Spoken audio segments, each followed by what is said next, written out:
no texto e na vida e na história de Elias que nós precisamos ter para derrotar a depressão. Primeiro lugar, concentre-se nos fatos e não nos seus sentimentos. Fala assim, fatos e não sentimentos. Fala com vontade, fatos e não sentimentos. Por que Elias ficou deprimido, gente? Porque se deixou dominar pelos sentimentos e não pelos fatos. Ele não olhou para a história com razão. Ele olhou para a história com emoção. O primeiro deles foi o quê? Medo. Elias teve medo. Ele teve medo e ele fez o quê? Fugiu para salvar a sua vida.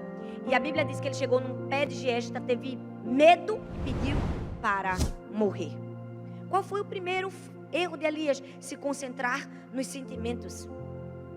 Por causa de um acontecimento, Elias se sentia fracassado. E porque ele se sentia fracassado, ele assumiu que era um fracassado. Quando ele assumiu que ele era um fracassado, ele deu às suas emoções o controle de um pensamento que ele não poderia ter feito. Isso se chama dar razão, raciocínio emocional. É destrutivo. Acaba com você. Não é porque você se sente um derrotado que você é um derrotado. Não é porque você fracassou em uma área da sua vida que você é um fracassado. O problema é que nós fracassamos em uma área da vida e a gente se sente um fracassado. E aí tristeza após tristeza começa a tomar conta de nós. Foi isso que aconteceu com Elias. Nós precisamos ter cuidado. Nós precisamos olhar para os fatos e não para os sentimentos. Por quê? Sentimentos são pouco confiáveis. São poucos confiáveis. E nós precisamos ter muito cuidado com isso. A gente precisa estar livre dessa busca da perfeição. Ei, Jesus veio para te libertar. Quantas pessoas estão em depressão porque elas acham que elas têm que ser perfeitas? Porque você fracassou não significa que você é fracassado. Você precisa se ver livre disso. Ei, nós estamos sempre em constante busca. Busca pela perfeição. Em crescer, mas a gente não é escravo dela. A gente não é escravo da busca pela perfeição. A gente está buscando crescer, mas não somos escravos dela. Não somos. Todas as vezes que você falhar e você der muita emoção para a sua falha, mais o diabo vai te empurrar lá para baixo.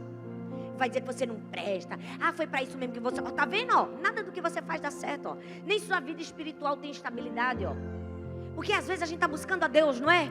A gente está buscando a Deus e de repente passa uma semana ruim, a gente fica com preguiça. O que é que o diabo vem na cabeça da gente? Diz o quê? Que a gente é um derrotado, que a gente é um indisciplinado. E a gente precisa saber dar nomes. A gente tem que dizer para o diabo, eu não sou um derrotado, eu não sou um indisciplinado. Eu posso ter fracassado hoje, mas esse não sou eu. A gente não pode dar vazão aos sentimentos. A gente tem que dar vazão aos fatos. Porque a Bíblia não pede a gente para a gente conhecer os sentimentos da gente. A Bíblia pede para a gente conhecer a verdade. E a verdade vai nos libertar. A Bíblia não está mandando você conhecer seus sentimentos. Ela diz assim, ó, conheça a verdade. E a verdade vai te libertar. Desconfie do seu sentimento. Desconfie. Porque o diabo quer destruir a gente. Pelo que, gente? Pelos sentimentos. Pela tristeza, pela dor, pela frustração, pela angústia. Quem nunca ouviu uma palavra dura? Quem nunca se levantou para destruir sua alegria, sua paz? O diabo vai usar isso. Ei, quando usar, se concentre aonde? Nos fatos. Ele tinha que ter se concentrado nos fatos, mas ele se concentrou nos sentimentos. Ele ficou desesperado. Segundo, não se compare às outras pessoas. O que foi que Elias fez? Ele disse assim, Senhor, eu já tive o bastante. Eu não sou melhor do que os meus antepassados. Já começou a se comparar. Eu não sou melhor do que meu papai, do que minha mamãe, do que os meus antepassados. Talvez ele estava dizendo, se eu pudesse ser como eles, eu seria feliz. Se eu pudesse ser como as pessoas no passado, eu seria maravilhoso. Ele caiu no erro de se comparar. E sabe qual é a armadilha? Toda vez que a gente se compara com alguém, eu não sei se você já percebeu, a gente compara a nossa fraqueza com a força da pessoa. Não é? A gente olha o que está errado da gente com o que está certo no outro. Aí é injusto, filho. Porque o outro também está errado em várias áreas. Mas a gente nunca compara o nosso erro com o erro do outro. Compara? A gente compara o nosso erro com o acerto do outro. Nós precisamos ter muito cuidado. Porque o diabo vai tentar fazer a gente cair na comparação para nos destruir. Para enfiar a gente numa tristeza, numa angústia, numa armadilha do diabo. E ele vai tentar nos destruir. Sabe por quê? Porque tem muitos de nós que pensam que a gente tem que se motivar pela crítica. A gente sempre olha para os nossos falhas, para os nossos defeitos. A gente diz assim, eu deveria ser melhor. Eu deveria fazer isso. Eu deveria fazer aquilo. E usa esse deveria num sentimento de tristeza e de pesar. Tipo, não posso fazer mais nada. Deixa eu te dizer, esse deveria só vai te enfiar no fundo do pulso. Você precisa dizer, eu vou fazer isso. Eu sou isso. Eu sou aquilo. Ei, Elias estava, meu Deus, se eu fosse como os meus antepassados. Mas eu não sou melhor mesmo do que ele, né? Deixa eu morrer. Ei, não se compare às outras pessoas quando você estiver angustiado. Não se açoite verbalmente. Não se destrua. É isso que o diabo quer que você faça. Nós precisamos entender. A gente não precisa fazer comparações. Nós somos amados por Deus. A gente não está lendo a Bíblia, gente, para Deus gostar da gente. A gente não está lendo a Bíblia para Deus pensar diferente sobre nós. Nós estamos lendo a Bíblia para nós pensarmos diferente sobre Deus. Para nós olharmos para Deus e dizer, peraí, aquele Deus que eu via não é esse Deus que eu estou lendo aqui. Esse Deus que eu estou lendo aqui é meu Pai. Ele me ama. Ele me coloca no braço quando eu estou triste. Ele me ajuda. É para isso que nós lemos a Bíblia. Não é para a gente se comparar com as outras pessoas. Porque se a gente lê a Bíblia querendo fazer Deus gostar da gente, querendo com que Deus mude de ideia. Olha, vou mudar de ideia com fulano, porque ele lê a Bíblia todos os dias.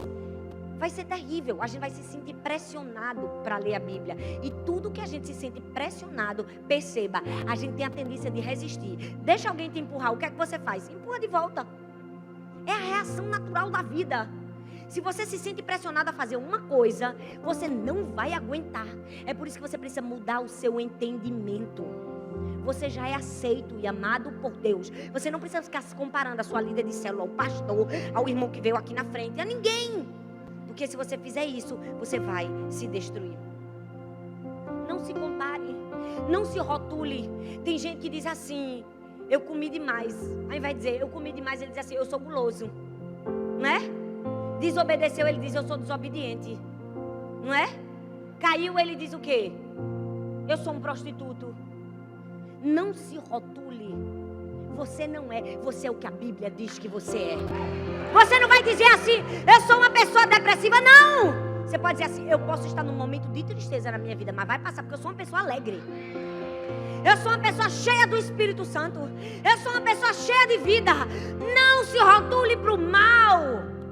Não se compare com as pessoas. Elias disse assim, coitado de mim, eu não sou melhor do que os meus passados mesmo. Ele estava se rotulando. Não faça isso. Se você quer se livrar da depressão, você precisa parar de se comparar.